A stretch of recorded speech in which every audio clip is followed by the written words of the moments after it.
We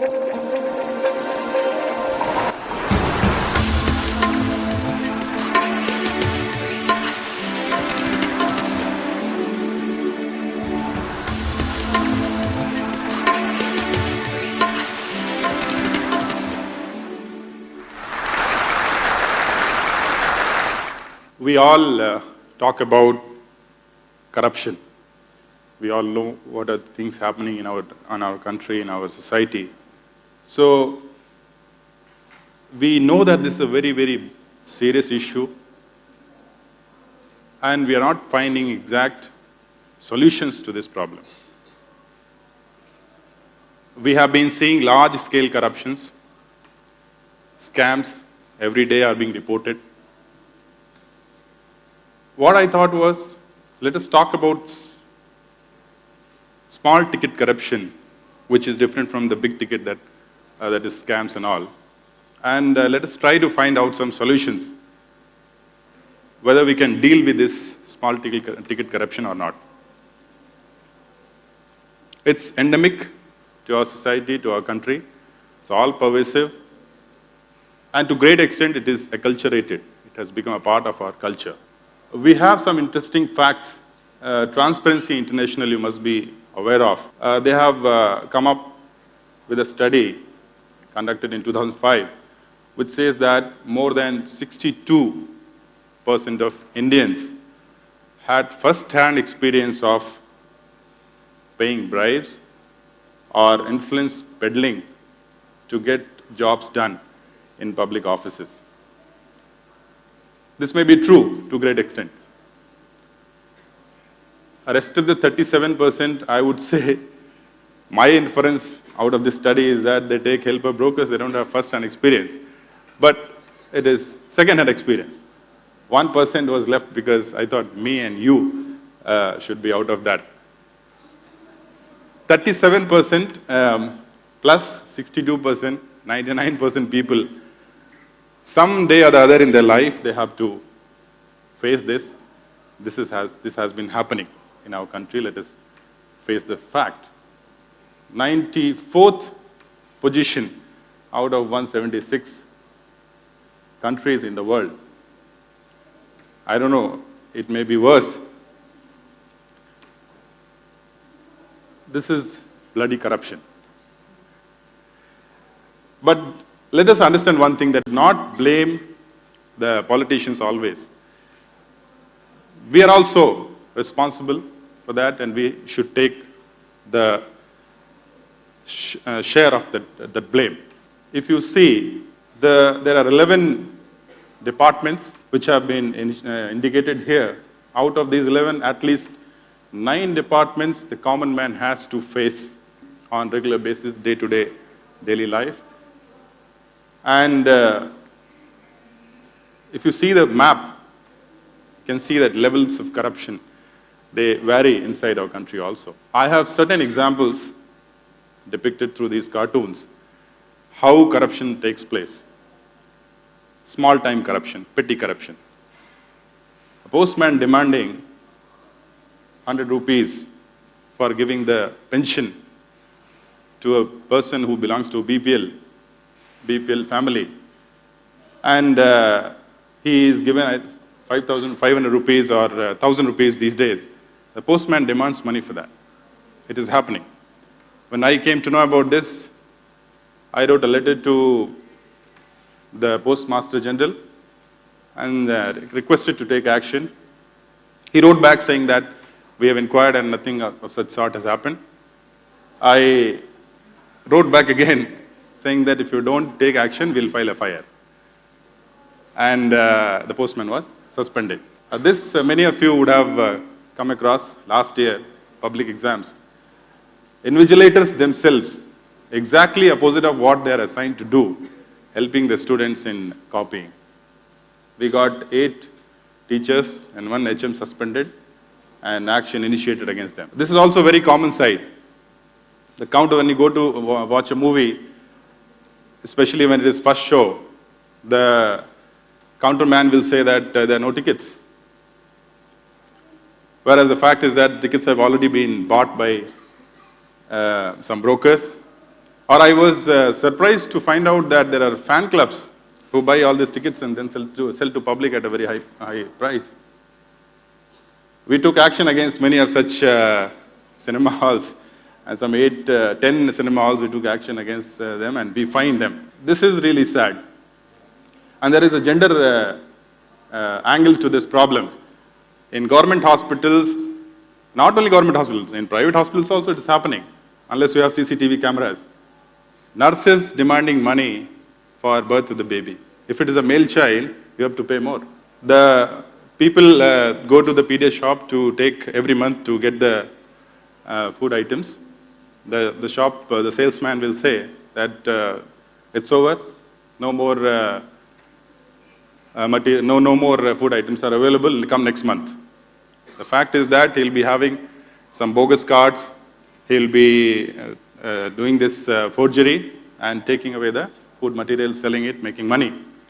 We had many instances, and wherever I have worked in Tirunelveli and Madurai, we have taken action, and we have arrested also, we have filed FIR and arrested salesman. This is about judiciary, little better, especially the higher judiciary, but lower judiciary is almost like any other government department.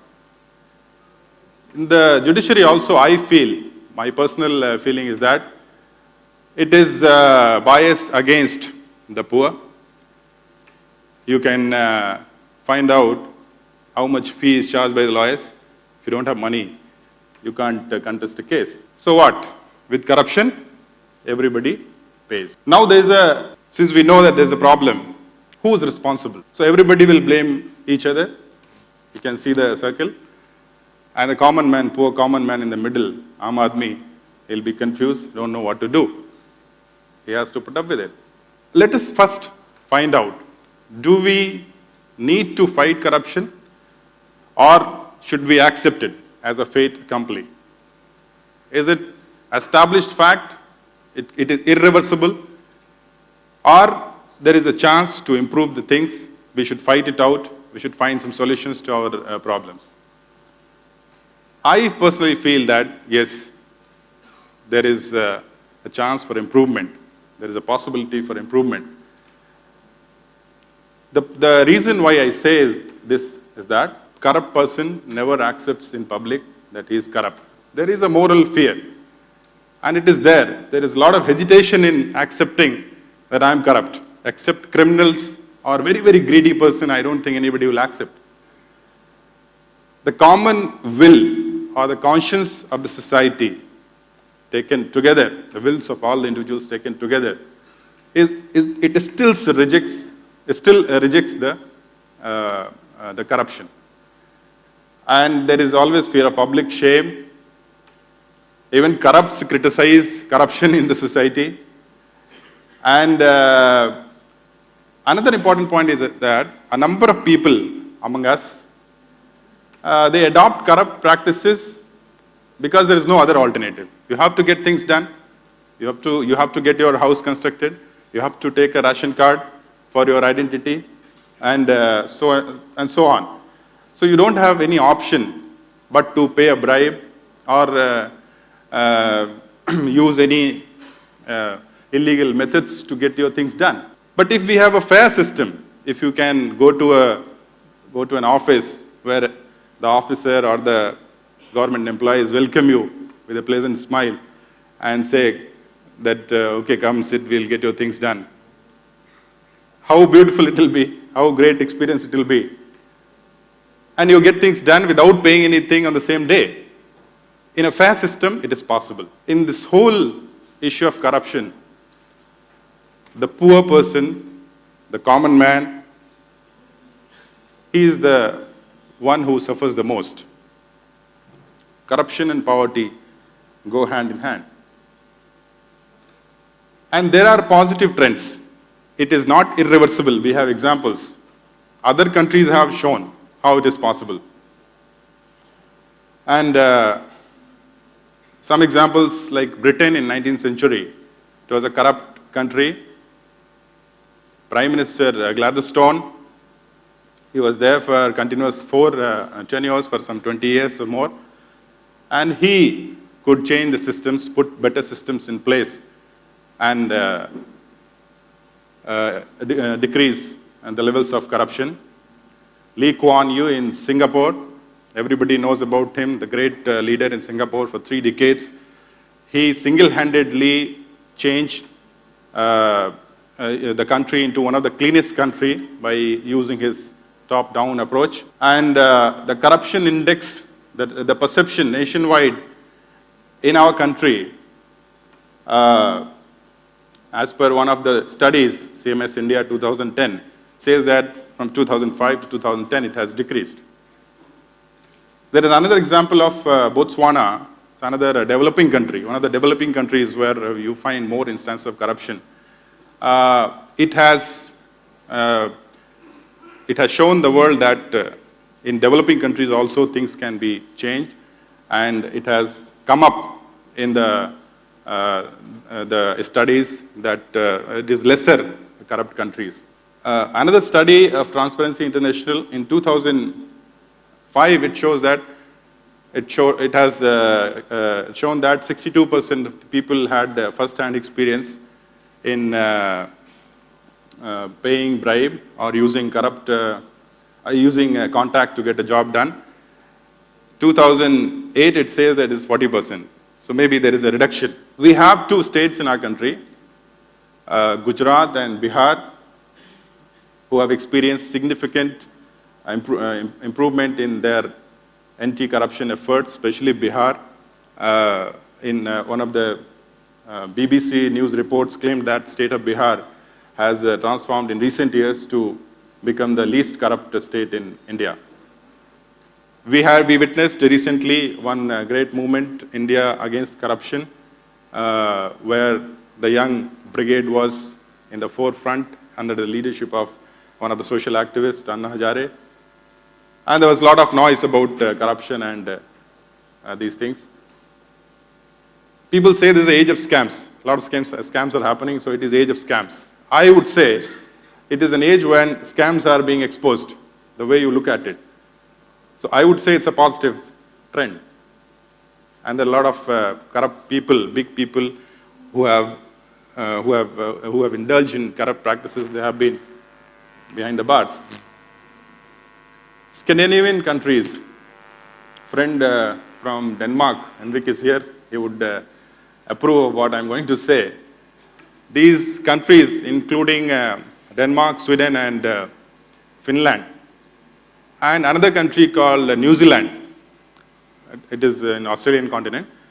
These few countries have given a great example for the whole world to follow, how they can be corruption-free, how they can have systems which don't give any place for corruption and corrupt people.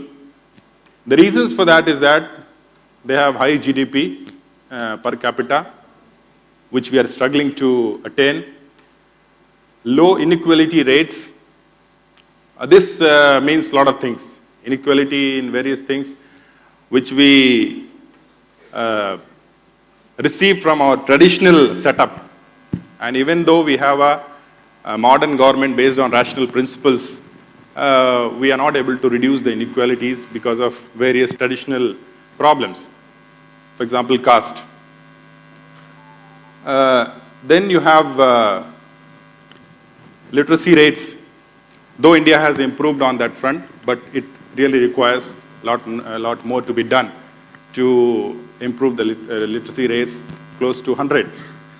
And human rights, for example, rights of the people. We have some legislation in this regard to say that we have improved a little bit, like, for example, right to information, right to education. All these legislations have come over the years to improve the situation a little bit. In Denmark, there is a code of conduct for public servants, not only for bureaucrats, but also for politicians. And there's a very well set of norms which compels the politicians to behave in a particular manner. And this code of conduct is enforced.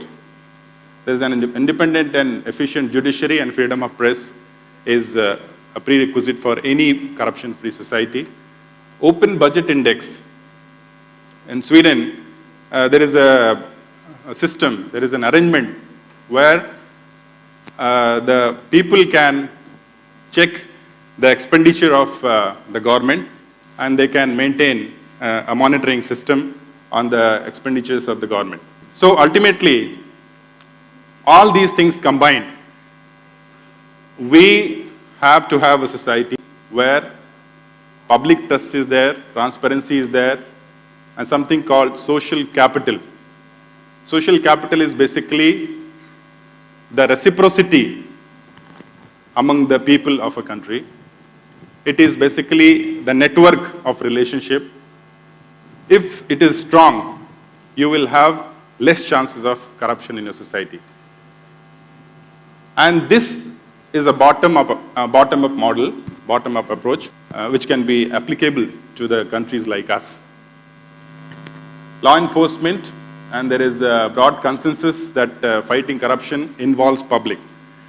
Public participation is very, very important for having a corruption-free society. And there you can see that the Swedish principle of public access to official documents, one of the oldest established in the world.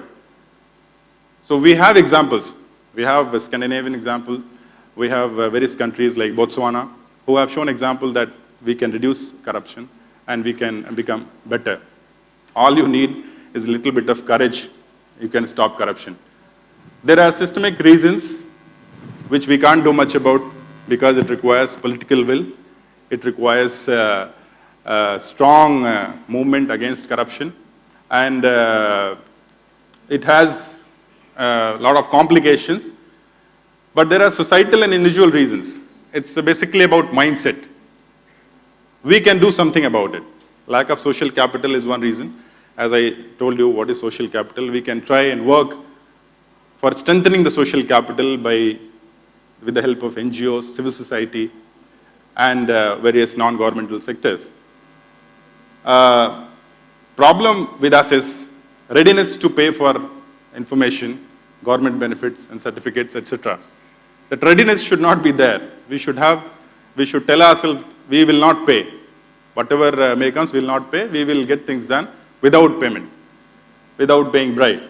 Getting things done at any cost and at the earliest. Everybody is impatient, Everybody wants to get things done at the earliest. And jump the queue. This creates an opportunity for the man behind the counter to make money. Let us not do that. And there's a dilemma that if we don't pay, we will lose. We all face that. Most importantly, people choose to keep quiet and tolerate it. That is the problem with us. Can we change this mindset? We can. We have ways to deal with it. At the systemic level, as I said, it is more complicated. It's a macro level management. It requires a political will. It will come when we are lucky. We have certain legislations like RTI. Some people go for public interest litigations. And for transparency, certain departments have done. But it requires much more effort. At societal level, as I said, we have to strengthen the social capital. Education and awareness creation is very important. Target the young ones. The generation which is already there, it has basically failed to contain corruption. Let us try out with the young generation. And we should demand for transparency and create public opinion. At individual level, let me tell you, these are the important things which we should apply and try to contain the individual instances of corruption in our daily life. Smart, alert, and responsible citizen can prevent these occurrences. Read the laws. Many of us don't know.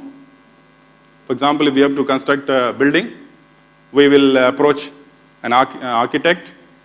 He will prescribe some fee, which involves his fee as well as the expenditure involved in getting the approval. And he'll tell you some lump sum, you will pay. You should find out what are the legal provisions, what are the regulations, what are the rules which you should follow in getting a thing done legally. Say no to brokers. Overcome the dilemma of things may not get done if I don't pay. Overcome the dilemma, because there are rules and regulations. It is little, tough, but it can be done. Don't bribe. Take a resolution, don't bribe. Get things done. And there are many people who really fight. I have seen them coming to offices and really fighting for their rights. And ultimately, they get things done. Be ready to wait for your turn. Don't jump the queue. People don't wait for their turn. That's another problem. And don't allow others to jump the queue. Don't keep quiet. Say, speak out. It's not right. It's not correct. Don't do this. Ask questions from the man. Ask questions about if you feel that there's something wrong is happening, you should ask questions. And ask it loudly for others to hear. I am sure the fear of public shame will compel the person to behave properly. Do it smartly. If there is a problem, you should run away. My experience in combating corruption, I'll tell you a few instances. What I did is basically try to break the corruption. How you do it? The nexus of corruption? You do it by putting a very strict monitoring process. A system in place whereby you can monitor things and you can ensure that the fellows who are indulging in corruption, they are not able to do it. So for that, you have to be vigilant. An officer has to be vigilant. You have to think laterally and find out solutions for that. There are issues like recruitment and all. We had a recruitment issue where some brokers were collecting money in appointment of noon meal organizers. And I got the news, and then we put up a system in place where we only recruited, we interviewed everybody who applied and recruited only those people who got the highest numbers. So a system was put in place in this case. Transparency, direct and easy access. Anybody can call me, anybody can access to me through email, through phone, and through Facebook. So these are the things where they directly contact the officer and get things done without any hassle. Fixing accountability on the concerned officials. We have to fix the accountability on each official that this is your work. If you don't do this, I'll fix you. Punishment for corruption. Stern action should be initiated against the officials, which does not happen. People don't take any action against the corrupt officials. They just go scot-free, unless media makes the news out of it, or still there is a hue and cry about it. Set the law in motion. If you find there's something wrong, you see the rules, regulations, and start an action in a legal term. And then grievance redressal is very important. If you don't have a prompt grievance redressal, it will breed corruption. The timing is important. If you do things in time, promptly, there will be no room for any demand for any bribe from anybody. And for that, there's a complaint cell in my collectorate, and there is a Facebook page of Collector Madurai, which is basically a live grievance redressal program. Anytime people can post on it, anytime they can get replies. Few examples of disciplinary actions which we took. These cases are important because we really took action as per the law, as per the disciplinary proceedings, and we punished them. One Tahsildar, Social Security scheme, she was dismissed from the service because she created bogus death certificates of 92 people and distributed money after getting bribe. She caused loss of 9 lakh rupees to government exchequer. Another deputy Tahsildar for illegal patra transfer, we punished him by demoting him. He was promoted to deputy Tahsildar, now he is demoted to his entry-level post of typist. He has to suffer that because they did this problem. Another deputy Tahsildar was caught in a big fraud. Can you believe it? He received 1.92 crores for changing a patta of a water body in the name of a private person. The inquiry is on. I don't know what will happen to him, but I'm sure he'll get a very severe punishment. Similarly, we have other departments. BDO, when BDO was punished for misappropriation, he was suspended because he tried to make money in egg tender which goes for the children in the Anganwadis. Then Panchayat presidents, NRGS you must have heard, coast workers, he was caught having, doing this forgery and we took action. Similarly, Panchayat secretaries. Granite scam, you must have heard about it. It was happening for the last few days, few months in Madurai. We took a lot of action and we had to take action against 15 revenue officials who helped this granite mafia. Similarly, building rule violation, action against CDPO we have initiated, who gave permission in violation of building rules. So I don't agree that one day our country will be a corruption-free is a future impossible tense. It is very much possible. And let us all join together to make it possible. At our individual levels, as I said, we can really be little alert and be aware about your rights and make noise, speak out. Definitely we can do something. Lastly, some of you must be wondering why a civil servant is speaking about corruption in an open forum. I have two reasons for it. One, as I already said, that about this small ticket corruption, we can do something. As individuals, we can do something. And it is in our ability and capacity to make things better as far as petty corruption is concerned. Second thing is that corruption and bureaucracy, they are almost synonymous. I want that notion to go. Believe me, there are many officers who genuinely are fighting against corruption, and many of them are fighting it silently, and we need to support them. Thank you. Thank you for coming all the way from Madurai, and you're an officer who just doesn't do the talk but walk the talk. So we all know about that Collector Madurai Facebook page has 11,000 people, and people from the US put queries to him and he resolves it within a day or so. Wonderful. Thank you so much for being here. And I heard that you hired a cartoonist to get all the things done for the TEDx show. We appreciate it, and I hope your vision for corruption-free India comes true. Thank you so much. Thank you.